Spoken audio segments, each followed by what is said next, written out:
खुशामदीद दोस्तों। आज एक नई क्लास के साथ मैं फ़हद हाज़िर हूँ, फ़हद फ्रेंच क्लासेस में। आज हम बात करेंगे अपने तारुफ़ के हवाले से कि फ़्रेंच लैंग्वेज में किस तरह अपना तारुफ़ करवाया जाए। तो स्टार्ट करते हैं। सबसे पहले तो टू इंट्रोड्यूस योर सेल्फ, तो अपना तारुफ़ कराने के लिए किस चीज़ की ज़रूरत होती है। सबसे पहले आपको किसी से भी बात शुरू करने के लिए एक उसको ग्रीट करना पड़ता है, सलाम दुआ जिसे कहते हैं वो लेनी पड़ती है। तो उसके लिए मुख्तलिफ़ अल्फाज हैं वक्त के हिसाब से, दिन के वक्त के हिसाब से। तो अगर हम दिन में किसी से मिल रहे हैं या शाम में किसी से मिल रहे हैं तो इंग्लिश में तो हम कह सकते हैं हेलो, क्योंकि ये टाइम में लिमिटेड नहीं है। आप सुबह भी किसी से मिलो तो आप हेलो कह सकते हो, आप शाम में भी किसी से मिलो तो आप भी हेलो कह सकते हो। लेकिन फ्रेंच में जो दो वर्ड्स यूज़ होते हैं वो ये हैं जो मैंने यहाँ पर लिखे हैं, जिसके बारे में हम डिटेल में बात करेंगे ताकि आपको याद रखने में आसानी हो। अगर आपको अभी तक मुश्किल हो रही है ये दो वर्ड्स याद रखने के लिए, जो लोग फ्रांस में रहते हैं आई एम श्योर आप लोगों ने अभी तक ये वर्ड्स याद कर लिए होंगे। लेकिन जो फ्रांस में नहीं रहते, जो रेगुलर इस चीज़ को प्रैक्टिस नहीं कर सकते, तो उनके लिए मैं आपको एक टेक्निक भी बताऊंगा जिससे आप आसानी से ये ग्रीटिंग वर्ड्स याद रख सकते हैं। तो सबसे पहले गुड मॉर्निंग के लिए हम लेंगे बोंजूर, बोंजूर। और गुड इवनिंग के लिए हम लेंगे बोंसवार, बोंसवार। अगर आप गौर से इन दोनों अल्फाज को देखें, डाइसेक्ट करने की कोशिश करें, तो आपको पता चलेगा कि ये दोनों वर्ड्स भी, जैसे अगर हम बोंजूर लें तो ये भी दो अल्फाज से मिलकर बना है, दो अल्फाज का मुरक्कब है, दो अल्फाज का मिक्सचर है। इसमें हमें पता चलेगा कि पहला लफ्ज़ है, पहला वर्ड है बों, बों, जिसका मतलब होता है गुड। अगर आप कोई टेस्टी चीज़ खा रहे हैं तो आप उसके बारे में भी फ्रेंच में कह सकते हैं कि c'est bon, c'est bon, यानी कि ये अच्छा है, ये गुड है, ये डिलिशियस है, मज़े का है, c'est bon। और दूसरा वर्ड है jour, जिसका मतलब होगा दिन। और इसी तरह जो हफ्ते के दिन हैं उनको भी हम कहेंगे jour, jour। तो bonjour का मतलब good morning, bonsoir exactly same way में बों का मतलब अच्छा, गुड, और स्वाह का मतलब शाम। एक और लफ्ज़ जो हम शायद किसी फॉर्मल मीटिंग में नहीं कहेंगे या फॉर्मल लोगों से नहीं कहेंगे, लेकिन शायद अपनी फैमिली को हम रात को सोने से पहले कहेंगे गुड नाइट। तो हम कहेंगे फ्रेंच में बन नुई, बन नुई। यहाँ पर सवाल ये उठता है कि यहाँ पर हमने बों क्यों कहा और यहाँ पर हमने बर्न क्यों कहा।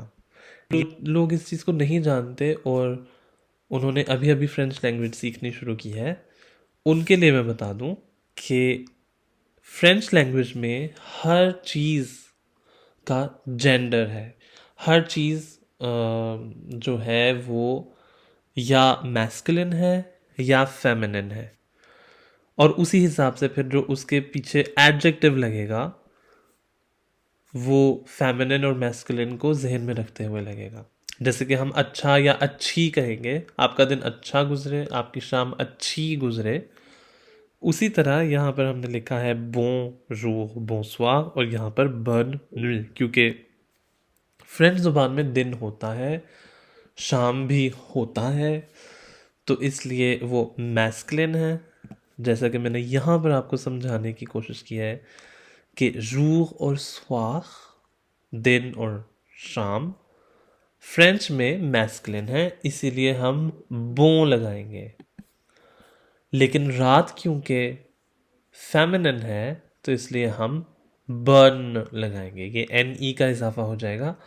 अच्छा और अच्छी किस तरह कहना है, बों और बर्न।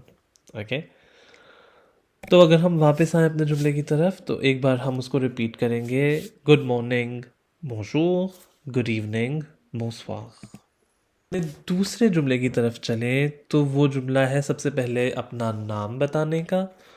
जब आप अपने आप का तारुफ करवाएं, अपना इंट्रोडक्शन दें, तो सबसे पहले आप अपना नाम बताएंगे। तो अपना नाम किस तरह बताया जाए, इसके दो तरीके मैं आपको बताऊंगा। एक ज़रा जो फ्रेंच ज़ुबान में मुश्किल हो जाए बिगनर्स के लिए, लेकिन जो एक बहुत ही नेचुरल जुमला है, उससे आप एक इम्प्रेशन डाल सकते हैं कि आप फ्रेंच ज़ुबान जानते हैं। और दूसरा उसका ऑल्टरनेटिव जो ज़रा कदरे आसान जुमला है। पहला जुमला, my name is Richard, je m'appelle Richard, je m'appelle Richard. Example के तौर पर मैंने रिचर्ड नाम लिया। इसका मकसद ये भी था कि आपको मैं सी एच की प्रोनाउंसिएशन बता सकूं। फ्रेंच में सी एच की प्रोनाउंसिएशन श की होगी, जैसे कि इंग्लिश में एस एच की प्रोनाउंसिएशन होती है। तो एंड वाला डी भी हम नहीं पढ़ेंगे। Je m'appelle, je m'appelle रिशार्ड, रिशार्ड।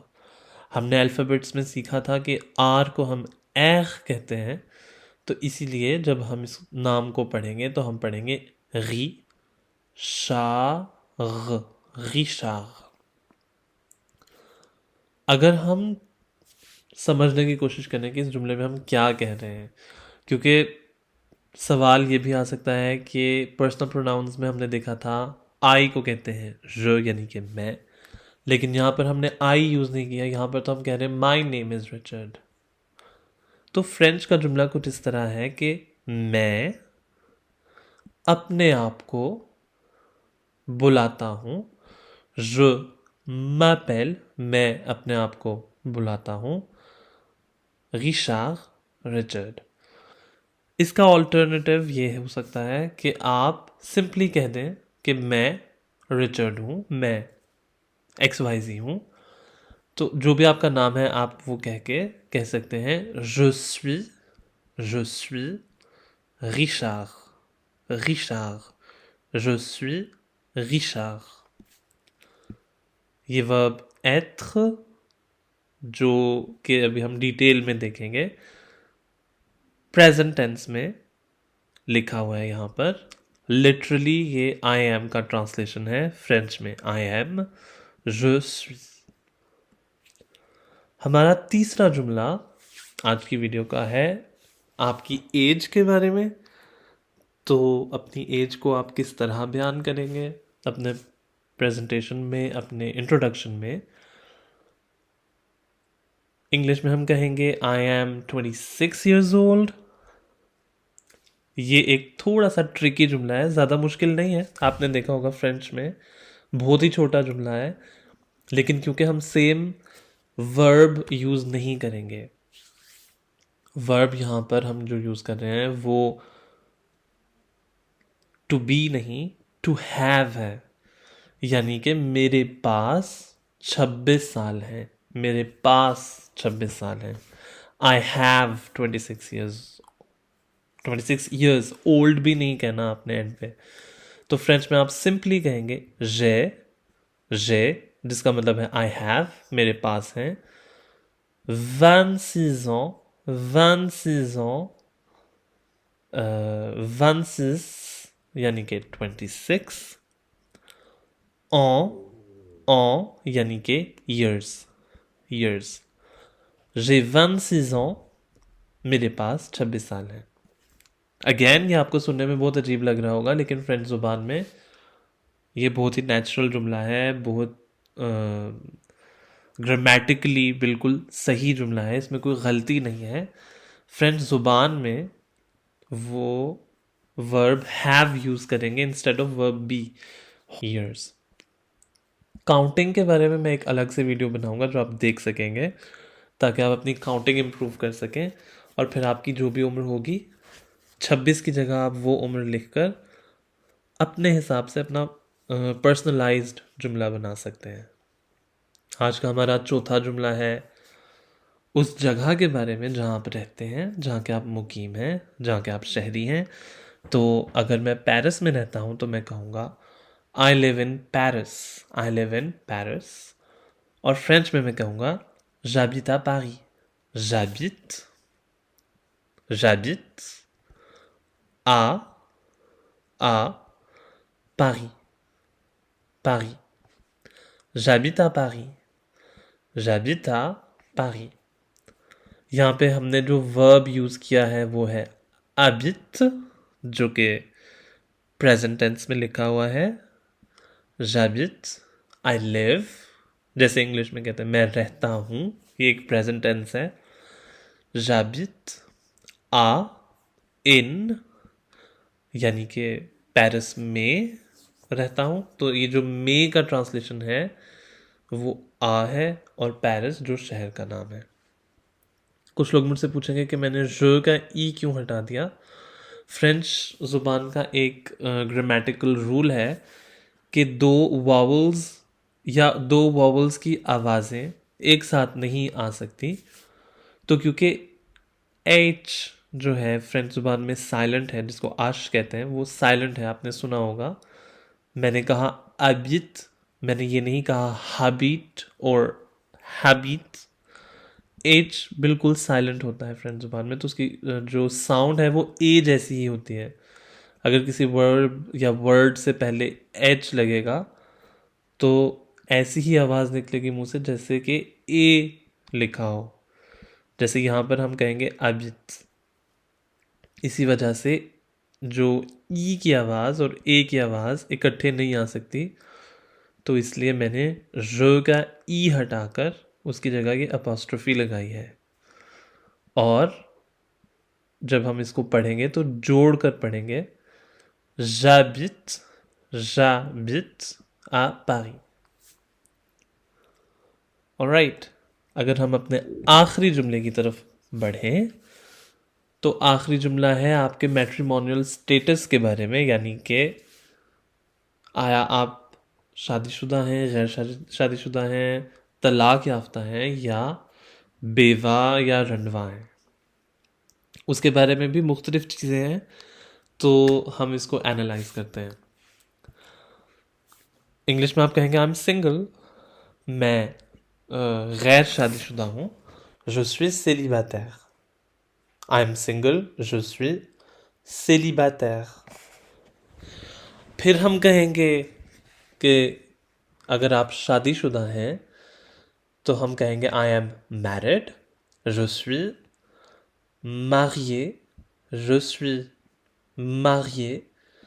मैंने ये एक एक्स्ट्रा ई क्यों लिखा है? अगर तो आप मर्द हैं तो आप कहेंगे je suis marié और ये ई नहीं लिखेंगे. लेकिन अगर आप औरत हैं, जैसा कि मैंने पहले बताया था, हर चीज़ जेंडर बाइस्ड है, तो स्पेशली अगर मर्द और औरत की बात हो रही है तो उसमें फिर एक एक्स्ट्रा ई लग जाता है अगर आप औरत हैं. तो je suis marié, एक ई के ऊपर ये एक्सेंट लगेगा और दूसरा ई बगैर किसी चीज़ के आप लिखेंगे. इसी का मतलब होगा कि एक औरत के बारे में बात हो रही है. je suis marié, I am married. अगर आप डिवोर्स्ड हैं तो आप कहेंगे je suis divorcé, divorcé, je suis divorcé. Same thing. इस ई का मैं आपको मसरफ बता चुका हूँ कि इसका क्या यूज़ है. और इसी तरह विडोड, रंडवा या बेवा, ये बहुत आसान हो जाएगा हिंदी स्पीकिंग और उर्दू स्पीकिंग लोगों के लिए, क्योंकि हिंदी और उर्दू में भी दो वर्ड्स हैं जेंडर के हिसाब से. अगर औरत होगी तो वो बेवा और अगर मर्द होगा तो वो रंडवा.